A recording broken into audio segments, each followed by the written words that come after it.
Muchas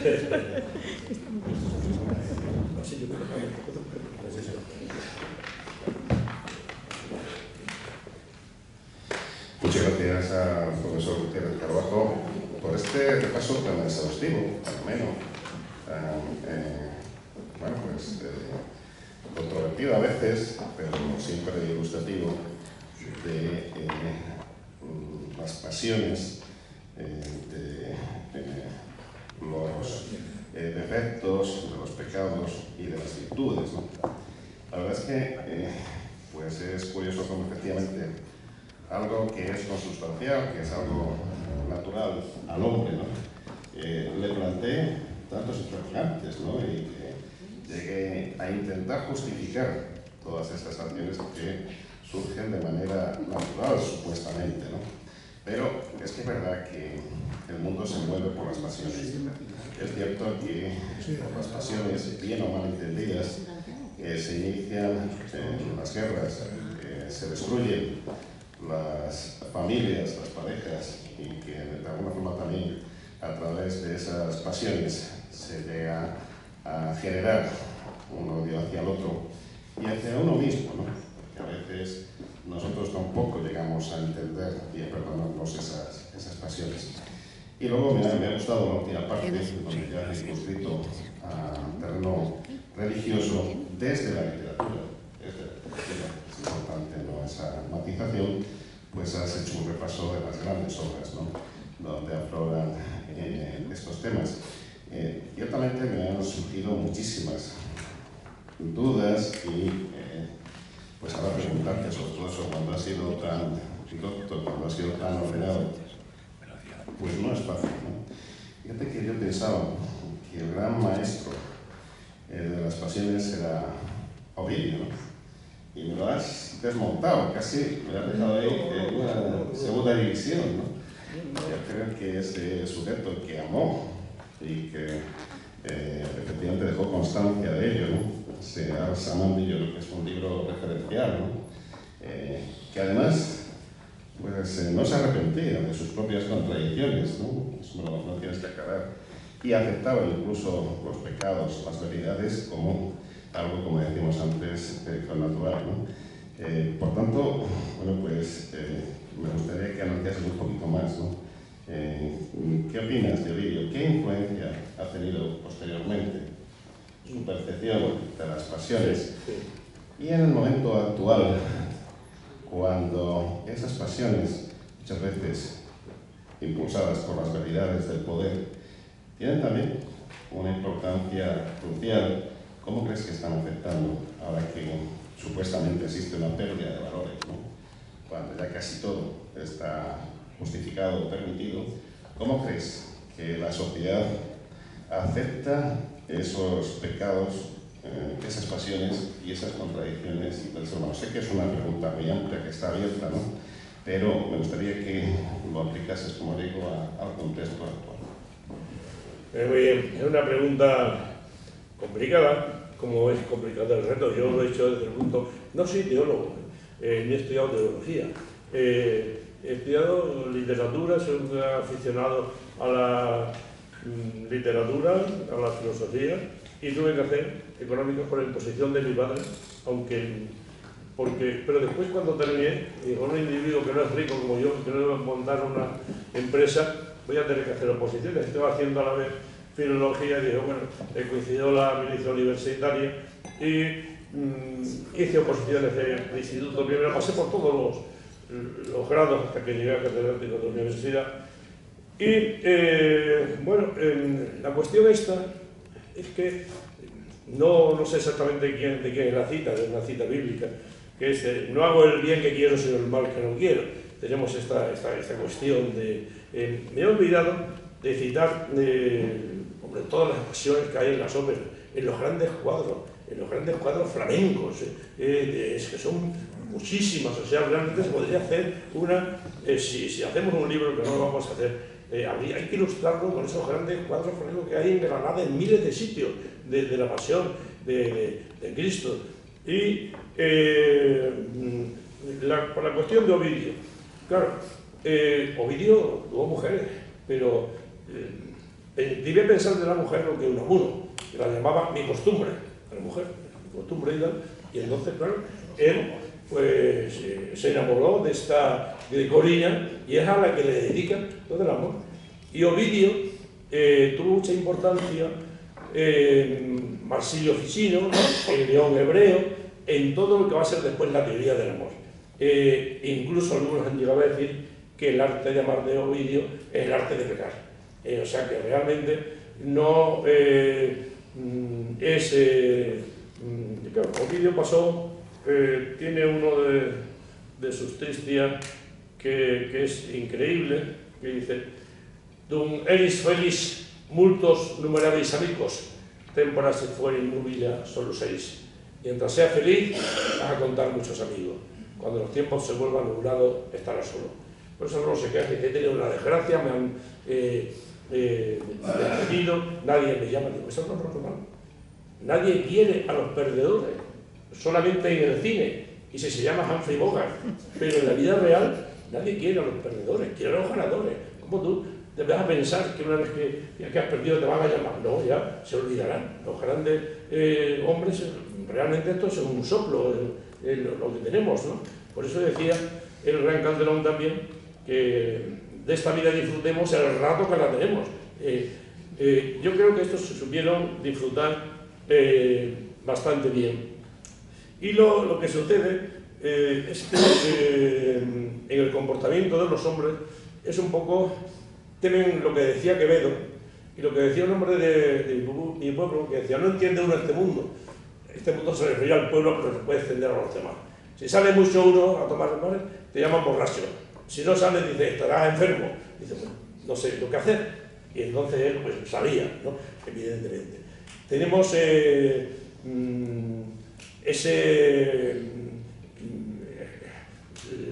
yo creo que el principio fundamental del individuo, el imperativo categórico, es la generosidad.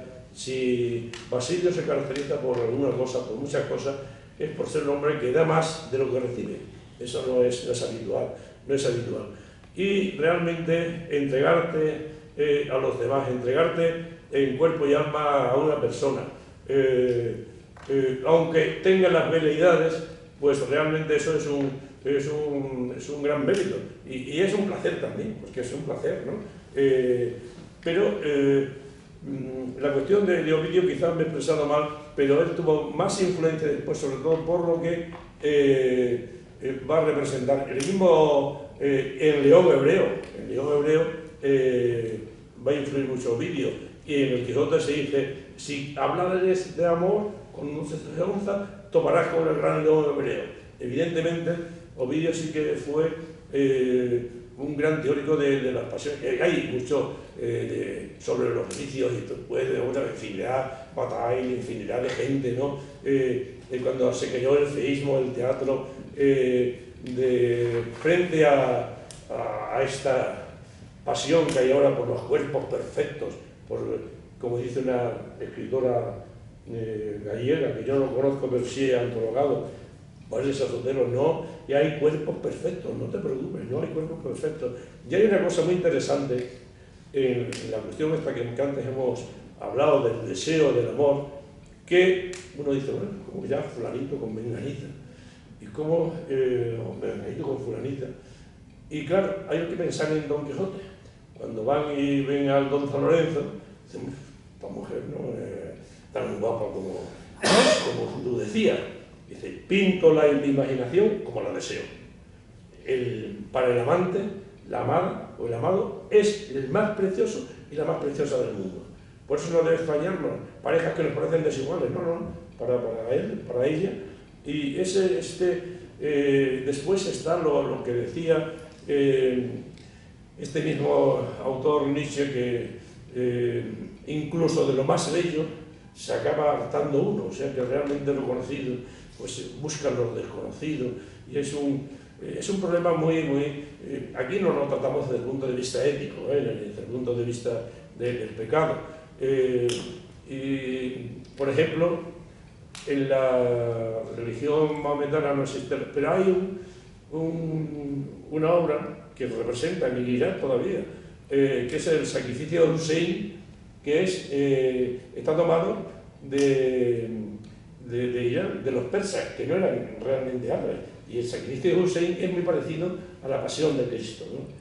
Entonces, claro, el tema de la pasión de Cristo yo creo que es el tema fundamental, porque es la segunda alianza, la alianza que hace el Hijo después de la alianza que ha hecho el Padre, y muriendo y constituyendo uno de los elementos fundamentales del cristianismo, que, como decía el propio Habermas, pues nos ha dado palabra de fe en muchísimas cosas.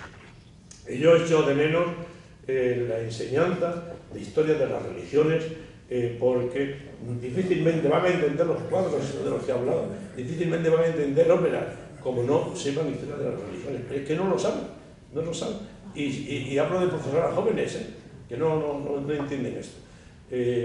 Yo iba a invitar a un individuo, lo que pasa no lo he invitado, porque no quiero abusar de la gente, Manuel Frejó, que fue discípulo de Ratzinger, que trajo aquí a Hans King, y este individuo ha escrito mucho de las religiones, del cristianismo, por supuesto, ha sido jesuita, fue compañero en el campo jesuítico del conde de Fontao, al que yo conocí en un momento determinado, y me dijeron unos amigos: ¿cómo estás tú con el conde de Fontao? Yo no sabía quién era el conde de Fontao, y me quedé hasta Saturnino. Pues era el primer abogado que aconsejó al rey Juan Carlos lo de Urdangarín. Este señor, en los premios Planeta del Fernando Lara, siempre hay instituciones que realmente ayudan a que vaya la cultura. Una de ellas es AXA Seguro. Y AXA Seguro tiene una serie de asesores, ya mayores, 80 y tantos años. Uno de ellos es la mujer de Escuredo, que fue presidenta de la Junta de Andalucía, Ana Ruiz Tagle, y otro de ellos es el conde de Fontao, ¿no? Que me dijo: yo he sido jesuita, he conocido a fulanito, y tal, y me contó también sus desvaríos varios, y que es una persona que yo, estando en la embajada de Varsovia con un cónsul, digo: ¿tú conoces a José Manuel? Sí, vamos a llamarlo, estamos aquí cenando con tal. Y realmente la vida es muy complicada, la vida es un lío. O sea, yo realmente merece la pena, pues, por encontrar unos amigos buenos, una tertulia como esta, pero si no, lo que decía don Juan Manuel, que a uno le apetece holgar y estar posible, y nada más, ¿no? Sí. Así, Manuel. Querido amigo Paco, me quedo admirado de tu erudición y sobre todo de la rapidez con la que hablas y expones. Yo sería incapaz. Es porque quería... dicen que para hablar media hora tienes que tener 10 folios. Yo he hecho mucho y realmente tengo una mala articulación.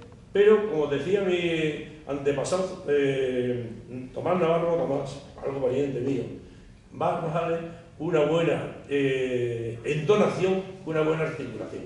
Por ejemplo, Fraga era un gran orador, articulaba mal, pero entonaba muy bien, entonaba y se lo oía perfectamente. Si tú ves a un orador en el Congreso que articula bien, pero que no sabe hacer las pausas, que no sigue los ritmos, eso a las ovejas A mí me unen muchas cosas al amigo Paco. Pero mira por dónde ahora me encuentro que me une otro más. Yo compartía pared en la Universidad Complutense con José Manuel Romero del ECEA, con de Fontao. O sea, además era mi secretario de departamento. Algún día te contaré, porque como las paredes oyen, las cosas que uno y otro decíamos, y el otro inevitable que se hiciera. Me ha llamado mucho la atención, y lo voy a utilizar en mis recorridos en cierto museo, la pintura de Andrés Martínez León que hizo al gallo. El gallo que decía aquello de lo que no puede ser, no puede ser, y que además es imposible. Y tú has citado esa frase que le dice: bueno, claro, usted es muy bueno, sobre Montaña y en eso estoy, bien. Andrés Martínez León también pintó la famosa biografía de Belmonte, que hizo nada menos que Sabes los Sabes. Pero a mí me viene una cosa con don Francisco Gutiérrez Carbajo, que es que en el foco de la universidad, de toda la cultura, que por cierto luego la sustituyó el África de Basilio, era el San Juan Evangelista. Y yo, que le conocía de vista, acabé en el San Juan Evangelista, su director de estudios. El número 1, el foco de cultura. Dos de los libros que yo compré en aquella librería fueron fundamentales en mi vocación, en mi trabajo posterior. También se lo debo a Paco. Ahora bien, yo vi allí lo que yo digo, tú que eres un súper experto en cuestiones teatrales, el mejor espectáculo teatral que jamás he visto en mi vida y dedicado a Cristo, que era por el grupo La Cuadra, Los Palos, donde yo vuelvo a decir que es lo más impresionante que jamás he visto en mi vida en teatro y veré nunca en mi vida. Llevaban el crucifijo inclinado, de un peso muy grande, parecido como los legionarios hasta cierto punto en el Cristo de la Victoria de Málaga, pero con el ritmo flamenco. Además, los autores, Salvador Tábora y José Monleón, que tú conocerás muy bien, porque eres el máximo experto en teatro, y aquello se te daba la sangre. Y fue en el San Juan Evangelista, donde yo estaba de director, o sea, que entiendo una cosa que tú habías preparado y planificado en el curso anterior. Y voy a decir que era algo impresionante. Y que además era una interpretación de Cristo, dentro de lo que tú has dicho, pues soberbia, hecha por unos gitanos, de ese origen que tienen, y que, en fin, tiene su religiosidad a su manera, pero era algo asombroso y que quizás merecías tú haber presidido aquella inauguración que estaba en tu mente. Pero me parece un espectáculo realmente precioso. Me gustaría que añadieras algo más sobre eso. Bueno, te voy a añadir alguna otra cosa que tú tengas relación. Quizás no está relacionado justamente con eso. Hay un señor que tú y yo conocemos que era Fruto Barbero. Estaba en el Colegio Mayor, quería ser embajador, estuvo muchos años preparando la carrera diplomática y no. Y cuando don Juan de la Rosa se compró el colegio, que inicialmente pertenecía a los propagandistas, a Herrera Oria y tal, y nombraron pues a cristianos, progresistas y tal, como cometa y tal. Después nombraron a los salesianos, me parece, en un momento determinado. Después entró otro amigo nuestro, y cuando nos hicimos cargo nosotros fuimos a ver a don Juan de la Rosa, que era un individuo parecido. Yo lo comparé un poco con Lara, el mayor, que eran maestros, pero eran grandes, eran como el Orson Welles, realmente tenías que, cuando llegamos a verlo, llegaba el nieto, le daba un duro, y dice, pero mételo en la hucha, mételo en la hucha. Bueno, después cuando murió, los de Ronda, pues dijeron, don Juan ha cambiado de caja, pero la caja de los de Ronda se extendía por toda Andalucía y por gran parte de La Mancha. Te diré, fui a ver a Tito Barbero, fuimos a verlo, un individuo que era mayor que yo, pero mi amigo, que fue su director de manicomio de Cádiz, y otro ingeniero, y estuvimos con él. Y después pasamos por una serie de pueblos desde Ronda hasta Arco de la Frontera, por Seterí de la Bodega, donde representaban la pasión. Eran las representaciones vivas magníficas. Había un pueblo que no recuerdo si era Seterí de la Bodega o era ese pueblo, Grazalema, donde iban, le decían al cirineo que tenía que coger la cruz. Y él se negaba, salía corriendo. Y salían todos detrás de él. Y donde se metía el cirineo, pues tenían que comer dulce. O sea, todas las casas están preparadas ya. En otro pueblo, que pasamos viendo también la representación de la pasión, salía la imagen del Nazareno, y con la dificultad que tienen para poder salir de la iglesia, pues el mayordomo le pegó un grito a uno y dijo, un momento, que se le joden la potencia. La potencia son los rayos que salen de Cristo, ¿no? Y el otro dijo, bueno, pues si joder, que se le joden, y las potencias no se... Bueno, pues en el San Juan realmente hubo un intento incluso de Juan Carlos Oviedo, lo que pasa es que no se llevó a cabo, de ese teatro, de representar por teatro el Capitán de Carlos Marx. Ya era lo sumo, ¿no? Y bueno, ya aquí, si llegamos a estos extremos, pues es increíble. Y entonces, bueno, pues en el teatro estamos luchando. A mí, por ejemplo, me disgusta que el teatro clásico que es el que tiene que preservar y que imitar lo que son las comedias del teatro francés, no sepa rescatar verdaderamente a los clásicos y que realmente ponga una obra donde salga una bicicleta allí de López de Vega. La que están poniendo ahora de Calderón no está mal, pero no es la Nado de Amores que Ana Zamora había hecho. Entonces, por el San Juan, como tú conociste muy bien, y después realmente pasaron todos los grupos independientes, y en general con una visión más bien, entonces un poco ácrata, ¿no? Bueno, yo llevé a mis suegros a un meeting y como hablaban muy mal del comunismo, pensaban que eran de derecha, pero no, era un meeting donde había venido Otelo Saraiva de Carballo, etcétera, etcétera, y entonces habíamos pasado por las casas, por las ventas, donde estaba dando el meeting Tierno Galván, y entramos un momento y por un altavoz de vez en cuando lo estaba representando, jugando la partida. Don Enrique decía, porque lo que te hay que hacer, y decía, bueno, las 40, 20 en bastos, así se fue en estos mítines de aquellos individuos que realmente participamos en muchísimas cosas, con una libertad, voy a decirlo, incluso en las últimas épocas de Franco y en las primeras, mayor que hay ahora. Mayor que hay ahora. Ahora hay una censura terrible. Lo sé por una cosa, pero mayor que hay ahora. Pues en fin. Y además eran grupos de teatro de una extraordinaria calidad, que supongo que tú seleccionabas. Sí. Y la cuadra de Sevilla, claro, es impresionante.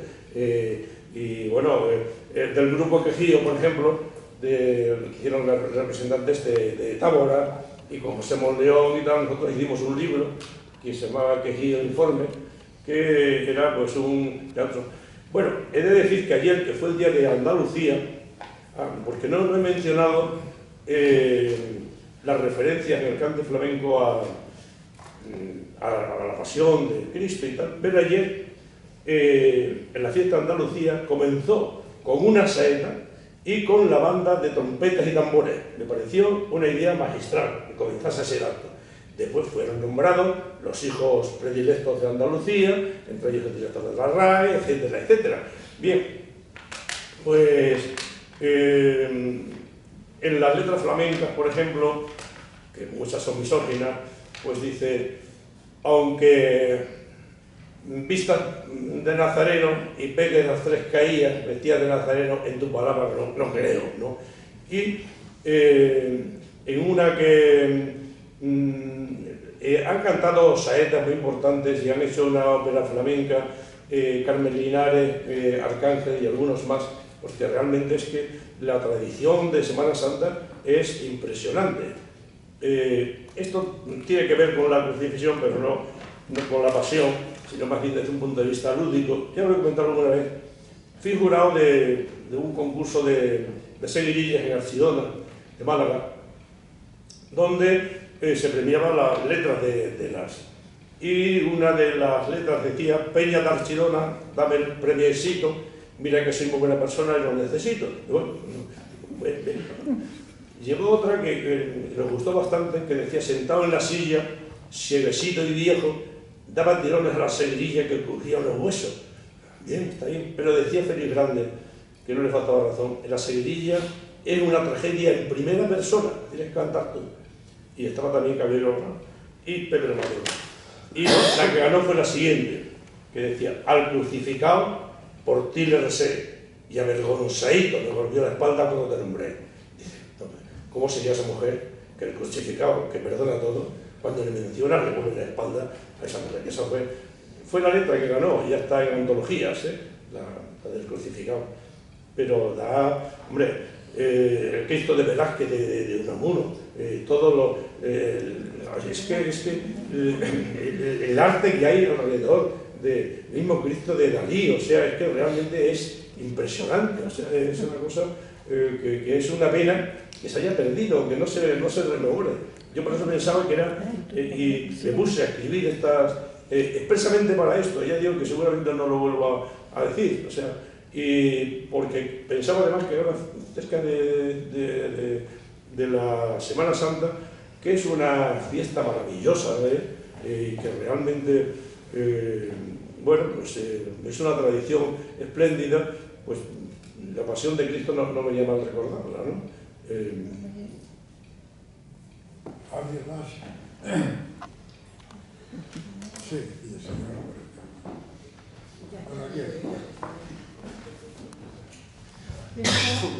es agradecerte todo lo que nos has enseñado, que es mucho. Y no sé si está... Espera, que se está...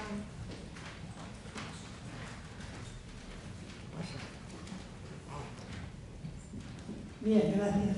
Tengo que agradecerte todo lo que nos has enseñado, que es mucho, y te queda mucho por enseñar todavía, para suerte de los que te podamos escuchar, ¿verdad?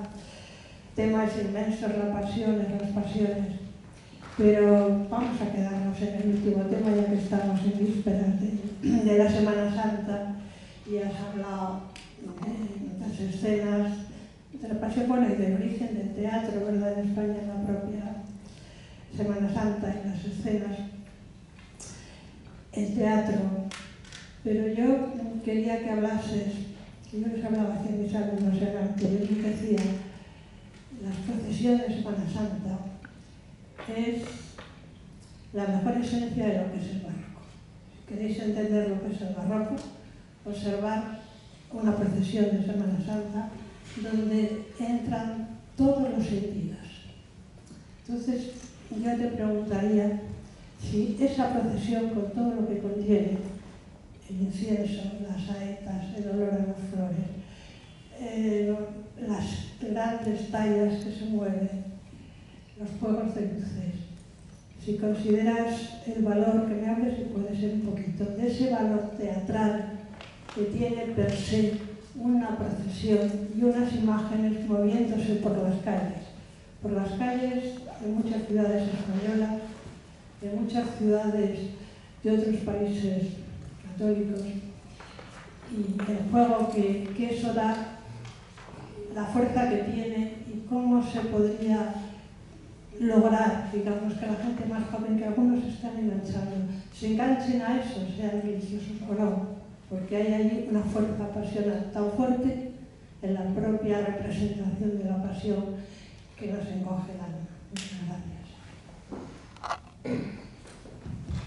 Sí, las procesiones de Semana Santa son muy importantes, claro, las de Sevilla, las de los grandes, las de Valladolid, pero los pueblos pequeños a veces tienen una representación. Yo podría, por ejemplo, hablar de pueblos donde se hacen no ya procesiones, sino representaciones de la pasión de Cristo. Por ejemplo, en Pollensa, Villarreal, en Castellón, en Nancy, Francia, se hacen en Burdeos, en Austria, en Manique, Bélgica, en Obermau, Alemania, en Ispadaca, México, en Paraguay, Perú y Filipinas también. Después se hacen representaciones en vivo en Esparraguera, en Molesa, en San Vicente de la Horta, Molise del Rey, en Manresa, Martorell, La Palma de Cervelló-Vergés y muchos lugares. En Vergés, por ejemplo, se representa con el telón de fondo de su museo municipal desde el siglo XV. O sea, se aprovecha el telón de fondo y se representa.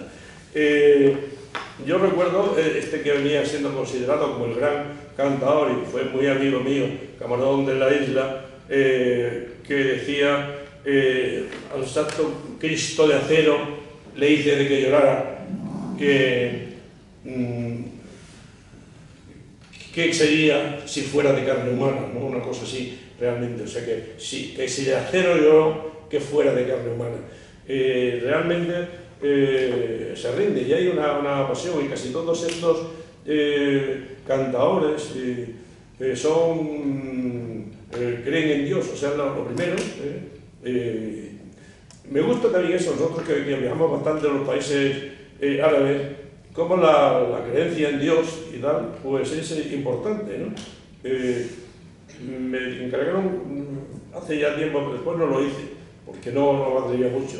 Compararon un auto de Calderón con un auto moderno, y estuve estudiando todo el problema de la libertad y el destino en las diversas órdenes, los dominicos, dominicas y tal, y no llevé a cabo esta función, porque realmente era muy complicado, ¿no? O sea, pero el mismo teatro del siglo de oro, que no hemos venido a detener muchísimo, tiene una gran influencia, pero el teatro medieval también, y las visiones que me interesan desde los grandes santos y tal, ¿no? O sea que me parece que es fundamental. Y en el arte, que tú conoces mucho, pues tenía apuntado ahí todos los pintores que tenían cuadros y tal. Incluso vi en una iglesia que ahora ya creo que está incluida en el Kremlin en Rusia, en una iglesia, un cuadro, ¿cómo se llama? Un icono del buen ladrón. Es la iglesia, no sé cómo se llama ahora, pero está incluida ya dentro de los grandes edificios que el Kremlin y tal. No sé cómo, si lo habrán respetado, no lo habrán respetado, etcétera, pero sí. ¿Alguien más? Si nadie más, nos despedimos y hasta el próximo jueves.